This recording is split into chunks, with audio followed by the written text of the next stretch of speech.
Parfois, il y a des endroits qui sont tellement petits souffles, qui sont tellement optimisés pour mon idée que j'ai de enregistrer des épisodes à l'extérieur, dans un endroit à la fois calme, mais qui a une ambiance qui lui est propre, qui, qui exprime plutôt bien et qui illustre plutôt bien ce qu'est le lieu, ce qui m'apporte, moi, directement en étant là, en pouvant le voir, en pouvant le sentir, etc.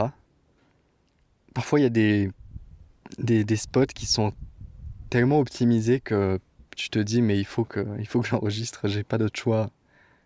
Si j'avais voulu imaginer, si j'avais eu la possibilité de dessiner le lieu en tant que tel, j'aurais pas pu faire un truc aussi bien.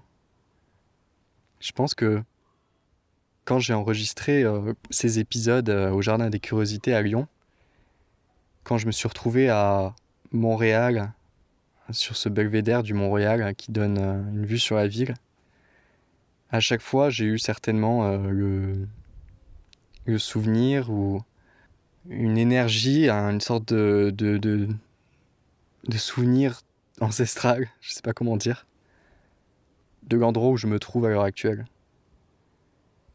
Je suis toujours dans le village de Bendad, j'ai pas encore bougé. Le, le soleil est de plus en plus à l'horizon. Et en fait, en me baladant un petit peu, en sautant de rocher en rocher, toujours sur cette colline donc, j'ai repéré un endroit qui ressemble à un fauteuil. Et ça s'entend peut-être au niveau du son. Ça fait peut-être, peut-être pas un écho, mais une sorte de sensation presque d'intérieur. Parce que je suis vraiment mais entouré de roches, tout en ayant la tête complètement à l'air libre. C'est une sorte de baignoire en fait, si je pouvais le décrire. Du coup, je me suis dit, ok, il faut que j'enregistre un épisode d'ici. Et surtout qu'en fait, je voulais dire une autre chose par rapport aux souvenirs des origines, à la famille, à tout ça, au passé qu'on ne connaît pas, de nos parents et de nos origines, de tout ça. C'est que il m'est arrivé quelque chose dès que je suis arrivé, dès que je me suis installé au Portugal. C'est que j'ai eu la sensation de revenir à l'endroit où j'avais toujours vécu. Et là, en étant à Bendad, ça me fait vraiment le même effet de connaître, d'avoir construit mes goûts, ma sensibilité à des lieux qui se rapprochaient énormément d'ici, qui avaient toujours des points communs très concrets sur cet endroit.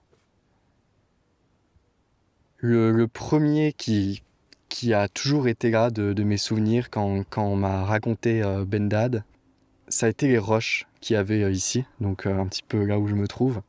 Mais voilà, j'en avais vu un petit peu en Lozère qui y ressemblait, où mon père m'avait dit, voilà, tu vois, ça c'est un petit peu ce que représente le Portugal. Mais j'en avais jamais vu en vrai, et en venant ici, voilà, ça a été waouh, la consécration de me dire, mais waouh, j'avais besoin en fait de ces roches. J'avais besoin de me poser dessus, de les toucher, de m'allonger dessus, de les contempler, de m'y protéger. C'est, c'est fou. De sentir la chaleur des pierres qui s'emmagasinent le jour et qui diffusent, qui rejettent cette chaleur le soir. Tout ça, c'est vrai, tout ça, je l'avais dans ma tête. Mais s'il y a quelque chose qui est encore plus particulier, c'est au niveau de la culture locale, que je retrouve à la fois ici dans le village, mais depuis que je suis arrivé au Portugal, cette sensation d'avoir du coup toujours habité ici, de comprendre beaucoup plus facilement les gens, leur façon de respecter notamment, leur façon dont ils sont éduqués, leur volume quand ils parlent, leur rythme quand ils parlent, leurs émotions, leur comportement. Et on peut pas dire que c'est une culture, le Portugal, qui est un petit peu comme partout, Même la capitale, même Lisbonne, quand on regarde au niveau des Portugais à Lisbonne, on a vraiment cet état d'esprit et cette personnalité un peu commune qu'on peut retrouver facilement. Et qui du coup, moi, m'a vachement interrogé parce que j'avais l'impression de connaître ça et de vraiment partager ça. Ils ont une chose qui est très, très particulière au Portugal, c'est leur rapport à la mémoire, ce qu'on pourrait dire à la nostalgie, ce que eux ils appellent la saudade. Et la saudade, quand tu demandes à un Portugais qu'est-ce que c'est, ben t'as une chance sur deux pour que l'explication soit différente. En tout cas, on te fait toujours un petit peu comprendre que c'est de la nostalgie, mais de la nostalgie où il y a vraiment un petit peu ce constat de quelque chose qui est passé et qui pourra plus revenir dans tous les cas. Donc une sorte de nostalgie où on est un petit peu déjà en retrait et passif par rapport à ce qu'on pourrait en faire.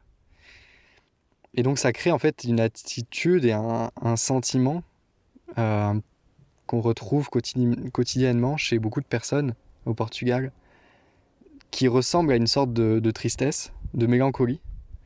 Et après avoir passé plusieurs mois ici, je me disais, mais waouh, je reconnais parfois être un peu pareil, mais d'où ça vient, qu'est-ce que c'est, comment eux le définissent. Et c'est marrant parce que j'avais lu quelque chose qui disait que c'était une sorte aussi de sentiment de base, de point de départ quand on va dire normalement, quand il se passe pas quelque chose. Quand concrètement, il n'y a pas quelque chose de joyeux, d'excitant, de festif, ou quoi que ce soit. C'est cette attitude de base dans laquelle ils se retrouvent plus facilement. Et quand j'ai lu ça, ça m'a vraiment fait écho parce que là où les gens ont besoin d'être dans l'excitation, le bonheur, la joie, pour justement être joyeux, et ben je dirais que j'ai aussi cette personnalité qui a besoin d'être un petit peu dans la noirceur pour aller apprécier la lumière. Du coup, voilà, c'est quelque chose qu'il y a ici et que je trouve assez impressionnant de me dire qu'en n'ayant jamais habité ici, en ayant une éducation qui n'est pas que portugaise, qui n'est même finalement plus beaucoup portugaise, et ben j'ai l'impression d'avoir vécu au moins une vie ici. Je peux être assez facilement pragmatique, mais en même temps, ouais, j'ai quand même ce côté à fonctionner dans les symboles, dans les symboles. Et un petit peu la spiritualité, en tout cas, c'est quelque chose qui m'intéresse. Je sais pas toi. Mais très peu finalement de religion et de cette attitude qui dirait qu'il n'y a pas de hasard ou des choses comme ça. Je suis plutôt plus actif là-dessus, en me disant que c'est moi et moi-même qui ai les cartes en main. Mais n'empêche que voilà, il y a des choses parfois qu'on n'explique pas beaucoup dans son identité, dans comment elle est forgée, dans ses souvenirs, dans sa sensibilité, comment elle s'est construite, et comment en étant sensible d'une chose, on va se retrouver à avoir ce détail qui nous paraît familier, alors qu'on l'a jamais vu. Je sais pas, toi, si t'as des expériences comme ça, ou voilà, une sensibilité où t'as l'impression qu'elle vient d'une autre vie, que tu la partages avec d'autres personnes de ta famille que tu connais peut-être pas forcément, de générations d'avant. Mais voilà, moi je l'ai ici et je profite du coup de ces roches et de ce qu'elles ont toujours représenté. Et aujourd'hui elles sont là. Et je peux, qui plus est, enregistrer un épisode.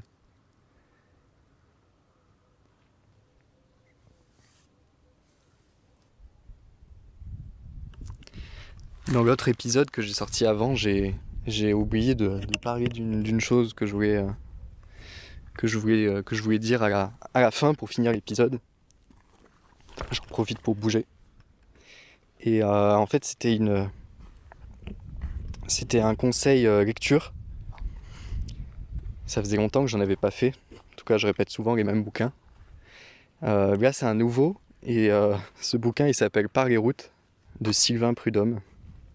En fait, ce qui m'a beaucoup plu dans ce livre, c'est de montrer une image très lumineuse dans le voyage, dans la décision de consacrer une partie de sa vie, une partie de son projet de vie au voyage, avec toute la difficulté que ça entraîne pour les proches, pour les compromis et ce qu'on risque de perdre dans nos interactions sociales, dans notre cercle social.